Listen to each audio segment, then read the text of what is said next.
Hey everyone, welcome to AP Sources Simplified. Today we are preparing for the AP exam with looking at what caused the Progressive Era. The Progressive Era ran roughly from 1900 to 1920, was an era of government reform and action.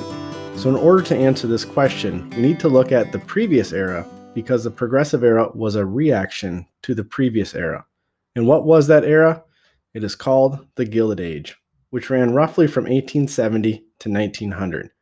And I just want to make a quick mention of the incredibly popular and common political cartoon seen here on the slide. It describes the Gilded Age well. It is called Bosses of the Senate, which I made a short video about, so go check that out for a more in-depth analysis. But it is basically depicting how private corporations have control over government, and the people are locked out. So the first thing we need to talk about with the Gilded Age is the great economic growth of that era. Earlier in the 1800s, and for APUSH period 4, there was the market revolution, which was small-scale factory systems springing up in the Northeast. And then during the Civil War, the U.S. government had great demand and contracts for armaments and supplies, which helped fuel larger-scale mass production. After the Civil War is the Gilded Age, also known as the Industrial Revolution in the U.S. It saw the growth of mega factories. Some great examples of these, which would also be great evidence on a DBQ about this topic, were the meatpacking industry in Chicago, steel industry around Pittsburgh, and the entire railroad industry. The Industrial Revolution in the U.S. leads to soaring corporate profits, but also great income inequality between the wealthy and everyone else. Some great examples of the wealthy elite include Andrew Carnegie, John Rockefeller, and J. Vanderbilt. While a few amassed great fortunes, many of their workers lived in squalor.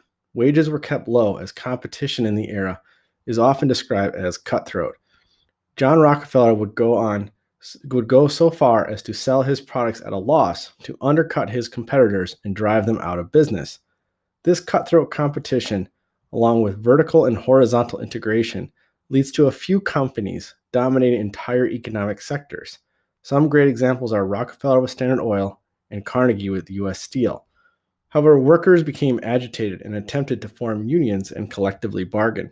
The owners and management typically refused to bargain with unions, and this led to significant management and worker strife. Many times, workers' attempts to unionize were met with hostility, and those who attempted to unionize were fired.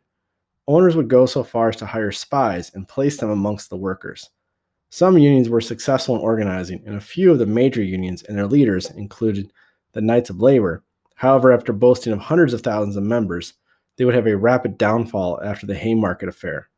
The more moderate AFL, which is still around today, was led by the famous Samuel Gompers, and Eugene V. Debs, later multi-time socialist candidate for president, was a leader of many union strikes, including the famous 1877 railroad strike and 1893 Pullman strike. Speaking of famous strikes, those two I just mentioned, along with the famous Homestead strike at the Carnegie Steel Mill, which ended in violence as the Pinkertons, a private for-hire police force, attempted to break up the strike. Eventually, the National Guard had to come in to quell the violence and the strike, of which in the Gilded Age era, the government typically sided with the companies over the workers. This will change in the Progressive era. However, during the Gilded Age, the National Guard was called on multiple times to break strikes. Another hallmark of this era was government corruption at all levels. Local governments and cities were dominated by political machines. They got their hands on the tax revenue and were able to fill their and their supporters' pockets. The best example of this is Tammany Hall in New York. State governments were also dominated by political machines. Any type of reform legislation was typically blocked by representatives that were supported by political machines. And senators were not popularly elected, and many times are appointed through corrupt political machines. On the national level, several administrations in the era had trouble with scandals, no more so than the Grant administration. There were so many scandals with so many officials, it would take a while to name them all. But a few of the most well-known were the Gold Ring, Whiskey Ring, and Bureau of Indian Affairs, which was constantly selling goods that were meant for Native Americans as part of treaties. The problem was many officials were unqualified or inept as they got their jobs through the old spoils system.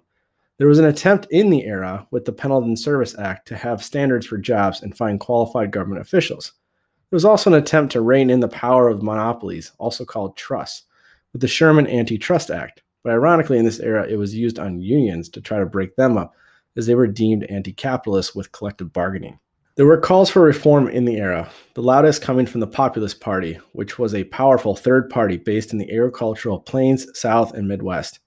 Some of their positions included government regulation of railroads, direct election of senators, bimetallism, which is a complex topic I cover in another video I made about William Jennings Bryan Cross of Gold speech, and finally an income tax to both reduce income inequality and get rid of tariffs as a means of government revenue. The populists would fail to win a presidential election or a majority of seats in either house of Congress, but their positions would be picked up by progressives in both parties in the next era. In the late 1800s, influential social gospel and progressive reformers began to appear from the middle and upper classes and press for action. A couple of great examples of this is Jane Addams and the Hull House program intended to help poor immigrants, and Jacob Riis, who created a photographic presentation entitled How the Other Half Lives that showcases the terrible conditions of inner city slums. It was widely published, and Riis gave presentations and talks to the wealthy, pressing them for action. We should look at some of the effects the Gilded Age problems had on the Progressive Era. So let's just briefly look at how the Progressive Era tried to clean up the issues from the Gilded Age. First off, the era saw 3 presidents that changed the presidency forever, as they were far more active and saw the presidency as a position meant to directly impact and help the people. These 3 were Teddy Roosevelt, William Howard Taft, and Woodrow Wilson. They would set out to regulate business and break up trusts. A few of their major achievements include the Meat Inspection Act, creation of the FDA, the breakup of Standard Oil, the regulation of railroads, and changing the formerly hostile relationship between government and workers by calling for agreements between labor and management. At the state level, reforms of referendum, initiative, and recall were adopted in many states, and at the local level, cities began to appoint city managers who were generally engineers and technocrats. They gave them the power to clean up the slums, create building codes, and a variety of other actions to scientifically manage a city.